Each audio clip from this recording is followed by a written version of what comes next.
Good morning, my fellow Canadians. Well, once again, inspiration and coffee and time on my hands. Any Liberal or NDP watches this, their head's going to explode. But I'd like to share something with you I learned many, many, many years ago, a quote I came across.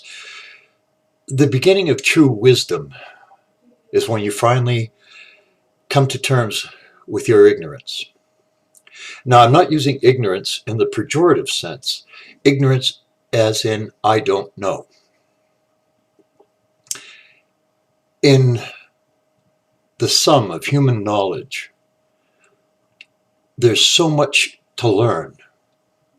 And the more I learned, the more I realized there was to learn.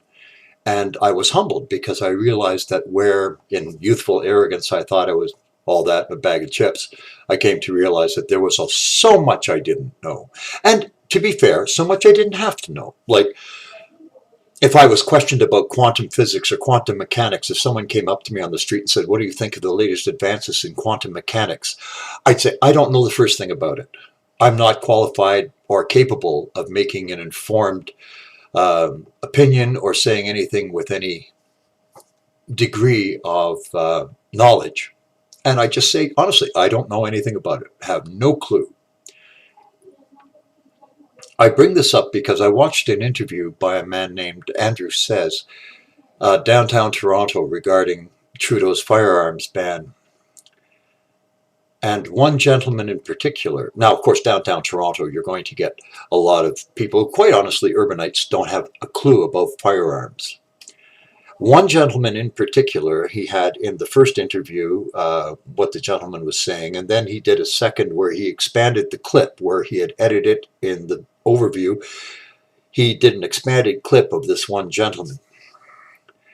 And I was honestly embarrassed for the man, listening to him speak, and just like, oh my God, on social media, you have just shown yourself to be an absolutely stupid ignoramus without a clue. And instead of saying, well, I really don't know much about it, and shutting up, all you did was demonstrate how freaking stupid you are regarding firearms.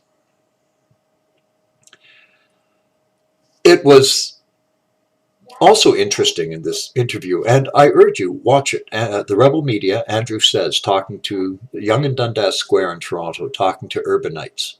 What I found interesting is a gentleman from Iran, a Persian from Iran, a lady, Slavic, obviously a crown prosecutor who understood the nature of evil, a black gentleman from England, were highly critical of this firearms ban, says doesn't make sense. They are more in favor of firearms ownership and relaxed ownership. These are people who have confronted danger, people who have confronted true evil, and they realize the safety inherent in an armed society. Now, the Liberals are selling this firearms ban that they're putting forward as an issue of public safety. There's tons of information out there, literally tons of information out there that you can sort through that show gun bans are not an effective tool for public safety. This is proven. This is not my opinion. This is proven, factually proven. Country after country, nation after nation, location after location, and we see that this does not increase public safety. I would like to bring up specifically, and the one that really I posted it on my Facebook page, a gentleman from Australia. Now, this interview was from 2013, so 7 years ago. Okay, still germane today. The numbers. Probably not. The numbers will have varied probably over the last 7 years. But overall, what the effect was of a firearms ban in Australia. Now, historical perspective, 1996, the Port Arthur Massacre, look it up. A fruitcake went crazy. Obviously, like I said, someone who's mentally deranged went crazy and massacred 23 people, I think, murdered and many more wounded. So much vaster scale of murder than our Portapique massacre in Nova Scotia. The government did a knee-jerk reaction, enacted extremely draconian and harsh firearms laws, firearms ban. 640,000 firearms were destroyed. 640,000 firearms. It cost them 500 million Australian dollars. Okay? $500 million Australian dollars for this program. Firearms were made more difficult, more restrictive, harder to get. Exactly, in effect, what the Liberals are doing today in Canada. So what was the result for the safer society with the firearms ban? Now, this is 2013 figures. Armed robberies climbed 69%. Armed robberies, 69%. Now, armed robbery could be armed with a knife. This is not necessarily a firearm. But with the difficulty in obtaining firearms, criminals were emboldened. So, armed robberies up 69%. Assaults involving firearms were up 28%. Up. Firearm murders, up 19%. And home invasions went through the roof. Where was the safer society because of the ban? And the authorities are scratching their heads saying, but we banned firearms.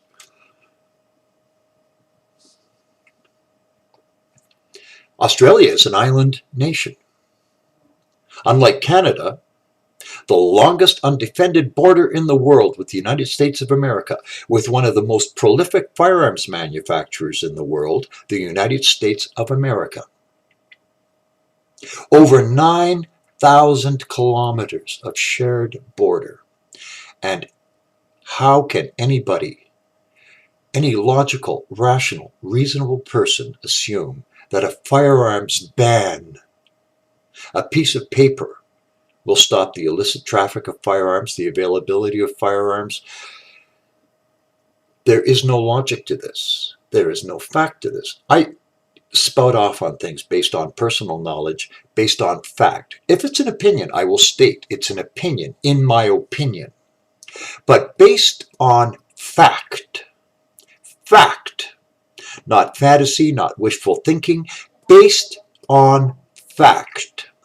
I would like to propose what I would do if I had sweeping powers over Canada's firearms legislation.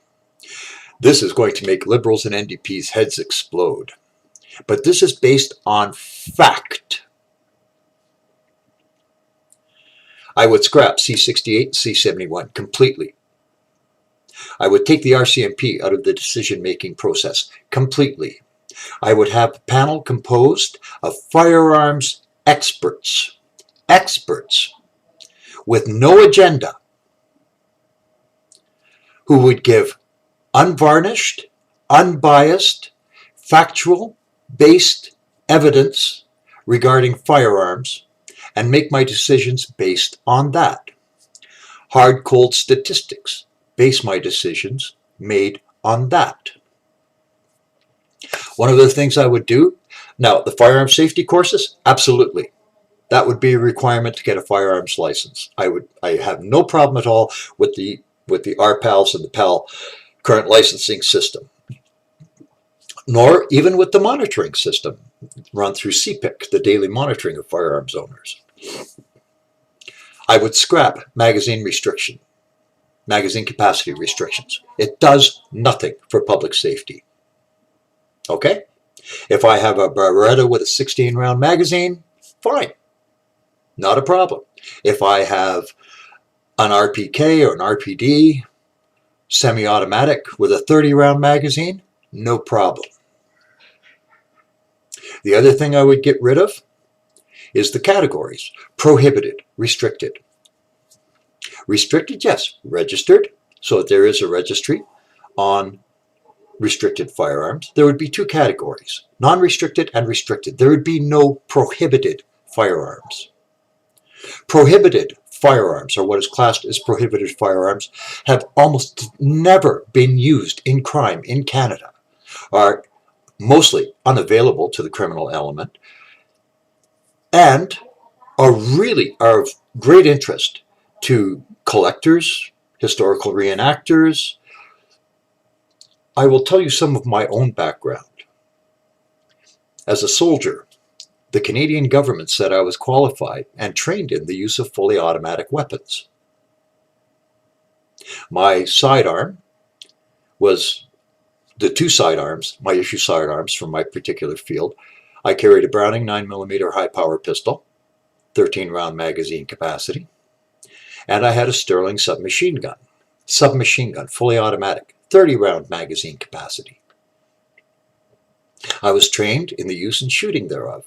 When I was younger, and the laws were more intelligent, I fired a Bren gun, a piece of Second World War Canadian history, the light machine gun of the Commonwealth Forces, 30-round magazine, .303 caliber.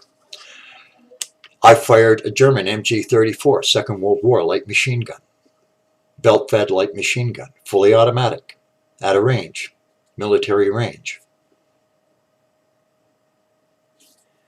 I know, for people who don't know shooting and shooting sports, it's a blast.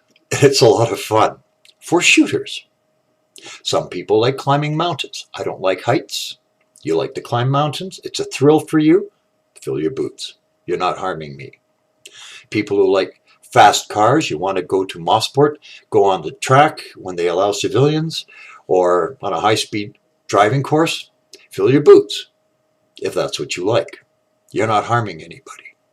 If you're a shooter and you want big bore rifles, I fired a .458 Winchester Magnum.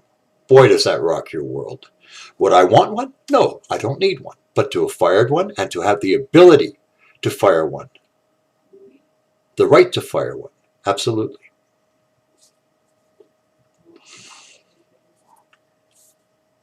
If you shoot, there are certain things that are enjoyable to shooters.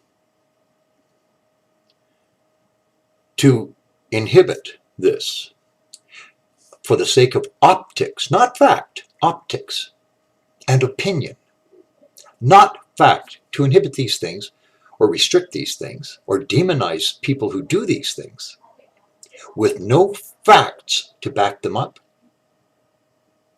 is unacceptable. I would revise the safe storage regulations. Specifically, the legislation would state that if a firearm was under your direct care and control, it need not be locked in a safe or a secure container. Which means that if I was at home, in my house, in my place, in my dwelling, I could walk around, if I wished, with my pistol on my hip, in my direct care and control.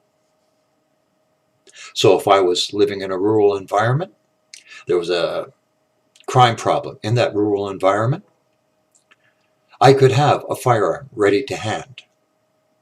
I don't have to run to the closet or the safe to get the firearm out and then dig out the ammunition when myself or my family is under threat. I would revise use of force laws. Use of deadly force should be permitted to protect yourself, your residence, or your loved ones, or your property. Property. To shoot somebody for stealing property? Damn straight. You come on my property, you're stealing things that I have worked for or that I need, that I have earned, and you come to steal them, I should be entitled to shoot you. I have every right to protect what I have worked for, and I should not have to face criminal liability. When you are on my property, and especially if you are armed on my property, you don't even have to shoot at me. I would have the laws written that anybody who comes on a property armed, the intent to cause bodily harm is assumed by the very fact that the criminal has on them a weapon. That would start making a lot of difference to criminal behavior, especially for rural Canada. I would allow concealed carry weapon permits for anybody with a proven and demonstrated competence in the use of tactical firearms, even in an urban environment. Now, I learned something I didn't know, and I'm fairly knowledgeable about firearms. A good friend of mine put me on to the fact that there is a tactical training center actually not too far out of Toronto where you can learn the practical tactical training use of a handgun. Now, I'm not going to get into too extensive an explanation. Firearms people know what I mean if I use the term shooting through. Tactical training, unlike military training, tactical training teaches you about collateral damage. Like the police are trained in use of tactical damage. Okay, collateral damage. They're trained to watch your backstop. If you shoot through your subject, what are you going to hit? You're going to hit an innocent bystander if the bullet passes right through the bad guy. You don't want that. Collateral damage you try to minimize or actually eliminate completely. Soldiers don't worry about that. It's to eliminate the target. And collateral damage is an unfortunate byproduct of war. Any soldier will tell you that. A little historical perspective. When I was growing up, the police were armed with .38 caliber revolvers. Now, anybody who knows anything about firearms knows that the old .38, the classic .38, was the military and police firearm of choice. The .38 caliber round was known by two terms. It was called the 50-50 round because if you shot somebody, you had a 50% chance of stopping them. And it was also among cops known as the Widowmaker, where police drew their service revolvers and were killed by criminals with more firepower.